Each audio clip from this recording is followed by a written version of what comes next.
পশ্চিমবঙ্গে কোনো উপনির্বাচনে শাসক দল ছাড়া অন্য কেউ জেতে না, এটাও তোমাকে মাথায় রাখতে হবে।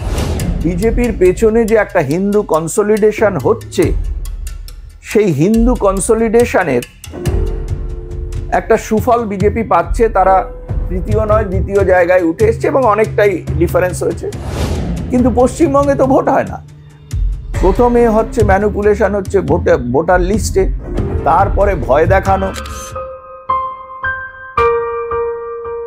স্যার, আপনাকে মাধ্যমে স্বাগত। নমস্কার স্যার, কালীগঞ্জে উপনির্বাচনের ফলাফল ঘোষণা হয়েছে, তৃণমূল জিতেছে। সেক্ষেত্রে একটাই প্রশ্ন উঠছে যে আর কয়েক মাস পরে আবার ওখানে বিধানসভা নির্বাচন হবে, সেক্ষেত্রে তার বিজয় উল্লাস করতে গিয়ে যেখানে 10 বছরের একটি মেয়ে বোমার আঘাতে মারা গেল, কিভাবে দেখছেন বিষয়টা আপনি? তার কারণ হচ্ছে পশ্চিমবঙ্গের নির্বাচন অন্যান্য রাজ্যের থেকে সম্পূর্ণ আলাদা। এখানে নির্বাচনের নামে ভোট করানো হয়, ভোট কন্ট্রোল করা হয় এবং সেটা যে যার স্বার্থে করে। আজকে এই তৃণমূল দলটা দাঁড়িয়ে আছে জেহাদি ইসলামী মানে র্যাডিক্যাল ইসলামের পিঠে চড়ে, এবং হেন কোনো দুর্নীতি নেই। কয়লা বালি চাকরি চুরি মতো অভিনব চুরি, মহিলা পাচার, সব দিক থেকে এরা এগিয়ে আছে।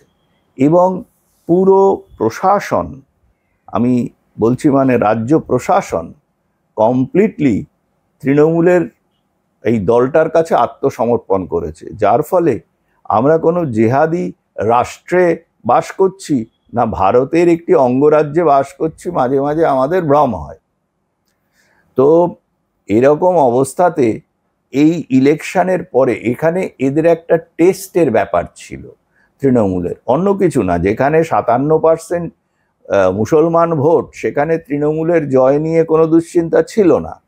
দুশ্চিন্তার জায়গাটা অন্য তাদের দেখো, যত সময় যাচ্ছে ইসলামী সাধারণ মানুষরা, জেহাদি তো আর সবাই নয়, তারা বুঝতে পারছেন যে তৃণমূল আমলে তাদের শিক্ষা, কর্মসংস্থান কোনো দিকেই কোনো সুবিধে হয়নি। একমাত্র দুর্নীতি করে তৃণমূল দলের অঙ্গ হিসেবে রোজগার করা ছাড়া।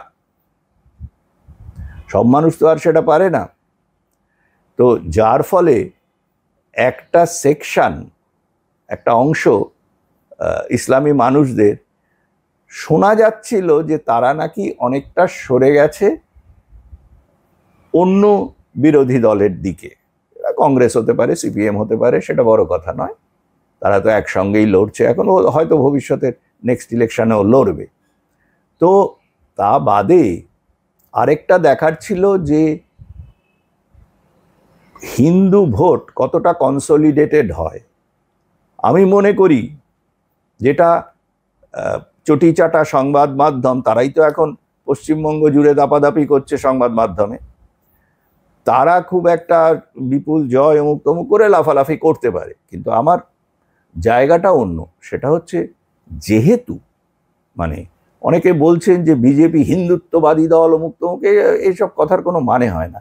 এবং বিজেপি যে প্রপার ইলেকশন করে সেটা কিন্তু বোঝা গেল যে গুজরাটে যে সিটটা বিজেপির ছিল সেটা বিজেপি রাখতে পেরেছে, কিন্তু যেটা বিজেপির ছিল না উপনির্বাচনে সেটা কিন্তু যার কাছে ছিল আপের কাছেই গেছে। এখানে আরেকটা বক্তব্য, পশ্চিমবঙ্গে কোনো উপনির্বাচনে শাসক দল ছাড়া অন্য কেউ জেতে না, এটাও তোমাকে মাথায় রাখতে হবে। আর অনেকে যেটা বলছে যে বিজেপি উগ্র হিন্দুত্ববাদের জন্য ভোট পাচ্ছে হিন্দুদের, আমি মনে করি সেটা নয়। আমি মনে করি যে পশ্চিমবঙ্গে এখন যে র্যাডিক্যাল ইসলামের আগ্রাসন চলছে, সেই আগ্রাসনের বিরুদ্ধে, সেই আগ্রাসনটাকে সরাসরি সমর্থন করছে, মদদ দিচ্ছে শাসক দল। এবং শাসক দলের বিরুদ্ধে যে সামনে থেকে লড়াই করছে সবচেয়ে, সেটা হচ্ছে বিজেপি। এবং অটোমেটিক্যালি এই জায়গাটায় যারা ক্ষতিগ্রস্ত হচ্ছে বা ভবিষ্যতে ক্ষতিগ্রস্ত হওয়ার আশঙ্কা করছে, সেই হিন্দু জনসাধারণের একটা বড় অংশ কিন্তু বিজেপির দিকে যেতে বাধ্য হচ্ছে। পশ্চিমবঙ্গে যেমন সিপিএমকে বাধ্য হয়ে একসময় লোকে ভোট দিত, এখন আর দেয় না। কিন্তু এখানেও কিন্তু বিজেপির এটা পজিটিভ ভোটও হতে পারে, আবার নেগেটিভ ভোটও হতে পারে। এই নেগেটিভ ভোটটা তো তোমাকে কাউন্ট করতে হবে। এবং তুমি যদি কালীগঞ্জের বর্তমান ইলেকশনটা দেখো, এর আগের বারে 46,000 সামথিং ভোটে জিতেছিল, যে এবার জিতলো তার বাবা, তার মারা যাওয়ার পরে এই মেয়েটি জিতলো, সেই জিতেছে 50,000 সামথিং ভোটে। এখানে কিছু ভোট বেড়েছে, এক নম্বর। দ্বিতীয় হচ্ছে যে ইসলামীদের মধ্যে কিন্তু খুব একটা মানে তৃণমূল থেকে সমর্থন সরে যায়নি। কারণ সবচেয়ে বড় মুশকিল হচ্ছে ভারতবর্ষের ইসলামী মানুষদের, যে তারা যারা জেহাদি ইসলামকে সমর্থন করে না তারা কিন্তু কখনো জেহাদি ইসলামের প্রতিবাদ করে না, সেটা যদি তাদেরকে ক্ষতি করে তাহলেও। ওয়াকফ জমি যদি জোর করে তুলে নেয় তাহলেও কোনো মানুষ সেই ওয়াকফের বিরুদ্ধে দাঁড়ায় না, এটা হচ্ছে তাদের ধর্ম। আর একটা জিনিস তোমাকে মনে রাখতে হবে, যে পশ্চিমবঙ্গে যেহেতু সাধারণ মানুষের দিন গুজরানের জন্য সরকারি প্রশাসনের বিভিন্ন রকম নিয়ম কানুনে দরকার হয়, সেই জায়গাটা কিন্তু পশ্চিমবঙ্গের শাসক দল পুরোপুরি এক্সপ্লয়েট করে।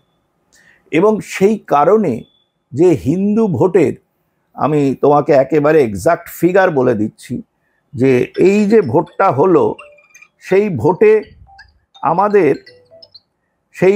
আমাদের যে মানে ফলাফল এসছে তাতে দেখা যাচ্ছে যে তৃণমূল কংগ্রেস কিছু বেশি আগের বারের থেকে ভোট পেয়েছে, 1,02,119, এবং কংগ্রেস কিন্তু নেমে গেছে 28,262-তে। এতে বোঝা যাচ্ছে যে ইসলামী ভোটগুলো কিন্তু এখনো তৃণমূলের দিকেই প্রায় সবটা আছে। আর বিজেপি পেয়েছে 52,424 ভোট।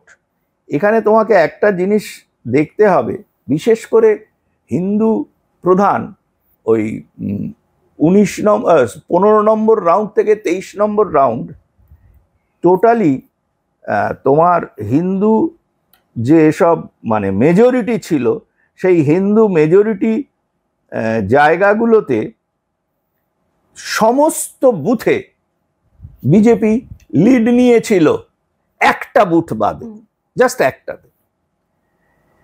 আর যে টোটাল হিন্দু ভোট ছিল 1,10,000 হিন্দু ভোটের মধ্যে বিজেপি কিন্তু পেয়েছে 72,600 হিন্দু ভোট হিন্দু এলাকায়। এবং বিজেপির ভোটটা তো তোমাকে বললামই, সেখানে পার্সেন্টেজ হচ্ছে হিন্দু ভোটের, পোল্ড ভোট হয়েছে ধরো মোটামুটি হিন্দু ভোটের 66% হিন্দুরা পোল করেছে, ইসলামীরা পোল করেছে 90%-এর ওপর। এইখানেই ডিফারেন্সটা হয়ে যাচ্ছে। হিন্দুরা ভোট দিতে অনেকে যায়নি, কিন্তু যারা গেছে টোটাল যে ভোট পড়েছে তার মধ্যে 72.6% ভোট পেয়েছে বিজেপি। সুতরাং বিজেপির পেছনে যে একটা হিন্দু কনসলিডেশন হচ্ছে, সেই হিন্দু কনসলিডেশনের একটা সুফল বিজেপি পাচ্ছে। তারা তৃতীয় নয় দ্বিতীয় জায়গায় উঠে এসছে এবং অনেকটাই ডিফারেন্স হয়েছে।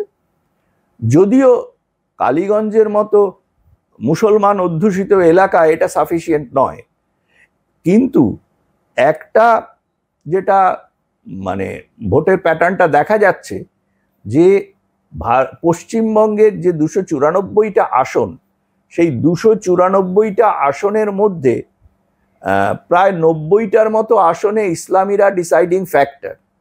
এই 90টা আসন তৃণমূলের পকেটে আছে, মানে ভবিষ্যতের ইলেকশনে, যদি না একটা বিরাট কোনো পরিবর্তন হয়। আর বাদ বাকি আসন যেগুলো হিন্দু অধ্যুষিত আছে, সেখানে যদি তুমি দেখো তাহলে অলরেডি বিজেপি কিন্তু তৃণমূলের থেকে কয়েক ধাপ এগিয়ে আছে, যদি এইভাবে ভোটটা হয়। কিন্তু পশ্চিমবঙ্গে তো ভোট হয় না।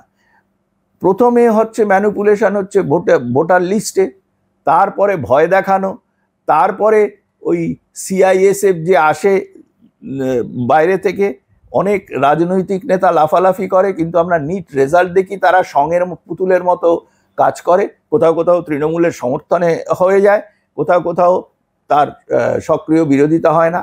তারা যেমনভাবে পারে ভোট করে। পুলিশ টোটালি সাইডেড উইথ শাসক পার্টি, এবং তারপরে কাউন্টিংয়ে তারা এমন করে এবং এমন একটা পরিবেশ তৈরি করে সরকারি আধিকারিকদের সহায়তায়, এবং আরো অনেক কিছু আছে সেগুলো নিয়ে বলে লাভ নেই, সাংগঠনিক, যে যাতে নিট রেজাল্টটা বরাবরই শাসক দলের ফেভারে চলে যায়।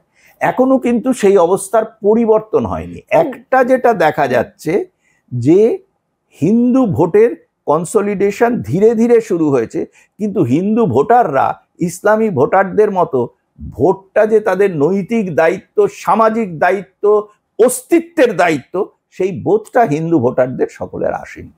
স্যার, আমাদের রাজ্যে দেখেছি নির্বাচনে, কোনো একটা নির্বাচন, সেটা লোকসভা হোক, বিধানসভা হোক কিংবা উপনির্বাচন, রক্ত কি ঝরবেই? হ্যাঁ, রক্ত ঝরবেই, রক্ত ঝরবেই। তার কারণ হচ্ছে এখানে ভোটটা হয় রুটি রুজির জন্য। দেখো, মানুষের এখানে কর্মসংস্থান নেই, এখানে কোনো ব্যবসার সুযোগ নেই, এখানে কোনো চাকরি বাকরি নেই, সবই তো বিক্রি হয়ে গেছে। হ্যাঁ, তো সেই জায়গাতে দাঁড়িয়ে মানুষ তো এই দুর্নীতির অঙ্গ হিসেবে রোজগার করার জন্য তারা এই শাসক দলের হারমাদে নাম লিখিয়েছে। এবং এই হারমাদদের দিয়ে যখন ইলেকশনটা করা হয়, হারমাদ দু রকম হচ্ছে, একটা হচ্ছে লাইসেন্সড যারা হচ্ছে পুলিশ, আর একটা হচ্ছে আনলাইসেন্সড যারা হচ্ছে পার্টির, এই সিপিএমরা বলতো ক্যাডার, এরা বলছে পার্টির লোকজন, এরাই তো মানে মাতব্বরি করে পার্টির নেতা।